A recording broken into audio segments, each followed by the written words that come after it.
పూలకొట్టులోకి వచ్చిన నల్లని పాముని సాగర్ చూశాడు. అన్నయ్య, నల్ల తాచుపాము, తప్పుకో.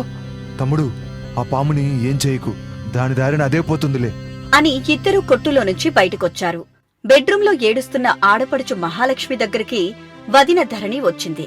ఏడవకు మహా, అయినా ఫోన్ చేసి బెదిరిస్తున్న వాడి గురించి భయపడుతూ నువ్వు పోలీస్ ఆఫీసర్ భార్యవని మర్చిపోతున్నావు. వదిన, ఆయన పోలీస్ తెలివితేటలన్నీ ఇంట్లో ఉన్న నా మీదే చూపిస్తాడు. అంటే నా ఫోన్కొచ్చే కాల్స్ మొత్తం వింటాడు. అయితే అన్నయ్యకి నిన్ను బెదిరిస్తున్న ఈ ఫోన్ కాల్ గురించి తెలుసన్నమాట. తెలుసొదినా, అప్పట్నుంచే మరింతగా టార్చర్ పెరిగింది అంటూ కన్నీళ్లు పెట్టుకుంది మహాలక్ష్మి. అన్నయ్య నిన్ను కొడుతున్నాడా మహా? కొట్టడం ఒక్కటే కాదొదినా, చాలా అంటే చాలా ఇబ్బందులు పెడతాడు. ఇంత బాధ నీలో దాచుకొని పైకి మాత్రం స్వచ్ఛమైన ముత్యంలా నవ్వుతూ మహాలక్ష్మి అన్న నీ పేరును సార్థకత చేసుకుంటున్నావన్నమాట. పెళ్లి చేసుకున్నాను కదా వదినా, అనుభవించాలి, తప్పదు. నీ జీవితం ఎంత దారుణంగా ఉందని ఇంట్లో ఉన్న పెద్దవాళ్ళకి కాని మీ అన్నదమ్ములకు కాని ఎందుకు చెప్పడం లేదు ధరణి? అమ్మకి చెప్పానొదినా, మొగుడన్న తర్వాత అలాగే ఉంటాడు తల్లి, నువ్వే ఓర్చుకోవాలి, భార్యగా అతని దగ్గరే బ్రతకాలి, అతనిని వదిలిపెట్టి పుట్టింటికొస్తానంటే నేనొప్పుకోనని చెప్పిందొదినా. అత్తయ్య అలా చెప్పడమేంటి మహాలక్ష్మి? అంతేకాదుదినా, ఈ విషయాన్ని అన్నాదమ్ముళ్లకు చెప్పొద్దని కూడా చెప్పింది.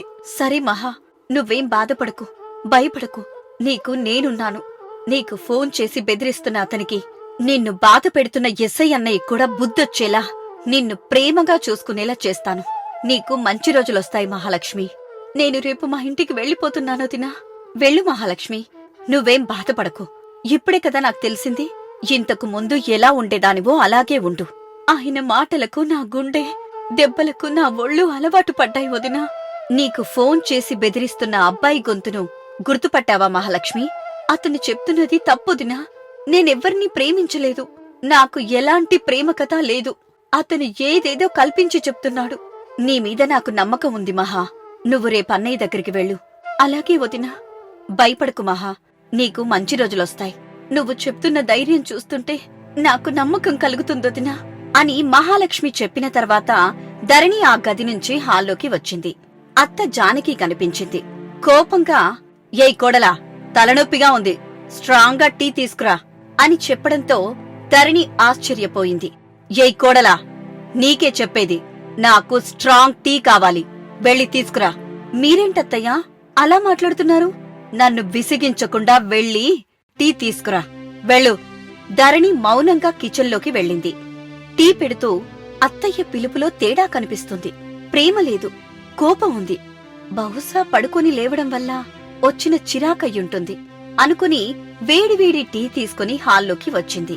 అత్తయ్య జానకి కనబడలేదు. కాని గదిలో నుంచి మాటలు వినబడుతుంటే ధరణి ఆ గది గుమ్మం దగ్గరికి వచ్చింది.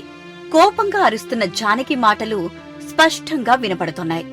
ఇలా చూడవే, నీకొస్తున్న బెదిరింపు కాల్ గురించి కొత్తగా వచ్చిన ధరణి వదినకి చెప్పొద్దు. పెళ్లికొచ్చావు, పెళ్ళైపోయింది, ఇక నీ ఇంటికి వెళ్ళు. అది కాదమ్మా, నాకు కోపం తెప్పించకు మహాలక్ష్మి. నేను చెప్పినట్టుగా నువ్వు నీ ఇంటికి వెళ్ళిపో అని జానకి అక్కడ్నించి కదిలినట్టుగా అనిపించడంతో ధరణి తెలివిగా సోఫా దగ్గరికొచ్చి నిలబడింది. జానకి హాల్లోకి వచ్చింది. టీ తాగుతుండగా మహాలక్ష్మి గదిలో నుంచి కన్నీళ్లతో బాధగా వచ్చింది. అమ్మా, నేను మా ఇంటికి వెళ్తున్నాను. ఇంటి దగ్గర ఆయనకు వంట చేసుకోవడం కష్టంగా ఉందంట. ఎలాగో అన్నయ్య పెళ్ళయింది, వదిన కాపురానికొచ్చింది. ఇక నేను వెళ్తాను, అన్నయ్యలొచ్చాక చెప్పమ్మా. సరే తల్లి, జాగ్రత్తగా వెళ్ళు. అత్తయ్య, ఇప్పుడు ఇంట్లో ఏ పని లేదు, నేను పూలకొట్టు వరకు వెళ్తాను. సరే కోడలా అని ధరణి మహాలక్ష్మి ఇంటి నుంచి బయలుదేరారు. మాట్లాడుకుంటూ బస్టాండ్ దగ్గరికి వచ్చారు. మహాలక్ష్మి బస్ ఎక్కింది. వెళ్లిపోయిన నల్లని పాము గురించి గోపాలం సాగర్ మాట్లాడుకుంటూ ఉండగా ధరణి పూలకొట్టు దగ్గరికి వచ్చింది. వదినా, నీ గురించే మాట్లాడుకుంటున్నాం, నువ్వే వచ్చావు. నీకు 100 years. చేసిన పూల వ్యాపారం చాలు, ఇక ఇంటికి పదండి. ఇంకొక 10 దండలు అల్లితే మనకొచ్చిన ఆర్డర్ పూర్తవుతుంది ధరణి. సరే సరే, నేను సాగర్ ఆ పూలదండలు అల్లుతాం. అల్లిన దండలను ఇచ్చేసి మిగతావి అరగంటలో తీసుకొస్తానని చెప్పిరండి. సరే ధరణి, మీరు పూలదండలు అల్లుతూ ఉండండి, నేను వెళ్ళి 10 దండలు ఇచ్చేసొస్తాను అని గోపాలం పూలదండలతో వెళ్లిపోయాడు. సాగర్ ధరణి పూలదండలు అల్లడం మొదలుపెట్టారు. వదినా, చెప్పు సాగర్. మీ ఊరమ్మాయి సంధ్య తెలుసు కదా మీకు? మా ఊరి అమ్మాయి నాకు తెలియకుండా ఎలా ఉంటుంది సాగర్? ఇంతకీ సంధ్య నీకెలా తెలుసు? అది చెప్పు ముందు. వదినా, నేను సంధ్యని ప్రాణానికి ప్రాణంగా ప్రేమించాను. ఏం మాట్లాడుతున్నావు సాగర్? అసలు నీకు సంధ్య గురించిన నిజం తెలుసా? సంధ్య గురించా?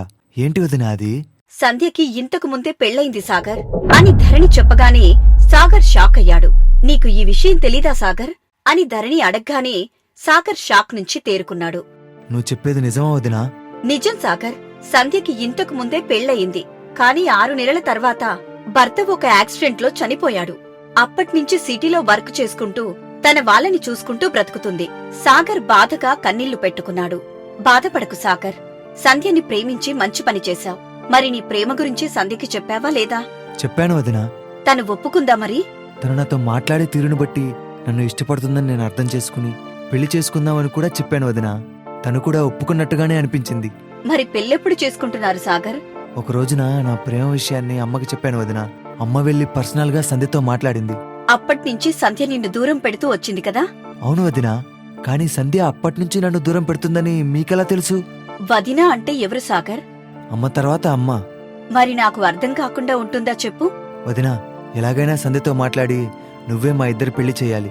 కాని సాగర్, అత్తయ్య వాళ్ళ దృష్టిలో నీకు పెళ్ళయింది కదా? అవును వదినా, నాకు సంధ్యకి అప్పుడు పెళ్లి కాలేదు. ఇప్పుడు మీ సమక్షంలో అవుతుంది. నువ్వు అన్నయ్య ఎంత సంతోషంగా ఉన్నారో నేను సంధ్య కూడా అంతే సంతోషంగా ఉంటాం వదినా. సరే సాగర్, సంధ్య ఫోన్ నెంబర్ నాకివ్వు. ఇంటికి సరదాగా రమ్మని చెప్తాను.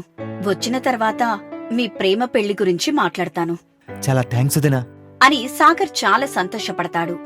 గోపాలం తిరిగి కొట్టుకొచ్చాడు. అలా ఆ రోజు ముగిసింది. మరుసటి రోజున పూల తోటలో ధరణి, సంధ్య కూర్చున్నారు. నన్ను గుర్తు పెట్టుకుని పెళ్లికి చెప్పావు. పెళ్లి హడావిడిలో సరిగ్గా మాట్లాడలేదని ఇప్పుడు పిలిపించి మాట్లాడావు. నేను చాలా సంతోషంగా ఉన్నాను ధరణి. ఇక నేను వెళ్తాను. ఇంటి దగ్గర అమ్మ వాళ్ళు నా కోసం ఎదురు చూస్తుంటారు. మా మరిది సాగర్ నీకు తెలుసు కదా? తెలుసు ధరణి. ఎలా తెలుసు సంధ్య? ఇద్దరం ఒకటే ఆఫీస్ ధరణి. సాగర్ ప్రేమ ప్రేమ అంటూ నా వెనకాలే తిరిగేవాడు. మరి నువ్వు ప్రేమించావా సంధ్య? లేదు ధరణి. నాకు అబద్ధం చెప్పకు సంధ్య. నువ్వు నా తోడికోడలుగా వస్తానంటే నేనెందుకు వద్దంటాను చెప్పు? పైగా సంతోషిస్తాను కాని. ఏం జరిగిందో నాకు వివరంగా చెప్పు సంధ్య. సంధ్య ఏం మాట్లాడలేదు. చెప్పు సంధ్య, నువ్వు సాగర్ని ఇష్టపడ్డావా లేదా? ఇష్టపడ్డాను ధరణి. నా భర్త చనిపోయిన తర్వాత నేను నవ్విన నిమిషాలున్నాయంటే అది సాగర్ పరిచయమైన తర్వాతే. సాగర్ అంతగా నచ్చాడా సంధ్య? చాలా అంటే చాలా నచ్చాడు ధరణి. నేను బాధగా ఉండటం తనకి నచ్చేది కాదు. ఎప్పుడు చూడు నన్ను నవ్వించే ప్రయత్నం చేసేవాడు. హాస్టల్కి వెళ్ళానా లేదా, తిన్నానా లేదా అని ఎప్పటికప్పుడు ఫోన్ చేసి తెలుసుకుంటూ ఉండేవాడు. మరి అంత బాగా చూసుకునేవాణ్ణి ఎందుకు పెళ్లి చేసుకోనని చెప్పావ్? వాళ్ళమ్మ కోసం ధరణి అని చెప్పిన మాటని ఇంట్లో ఉన్న సాగర్ ఫోన్ ద్వారా విన్నాడు. ఆ రోజున అమ్మ సంధ్య దగ్గరికి వెళ్లి ఏం మాట్లాడిందో ఇప్పుడు తెలుస్తుంది నాకు అని తనలో అనుకున్నాడు.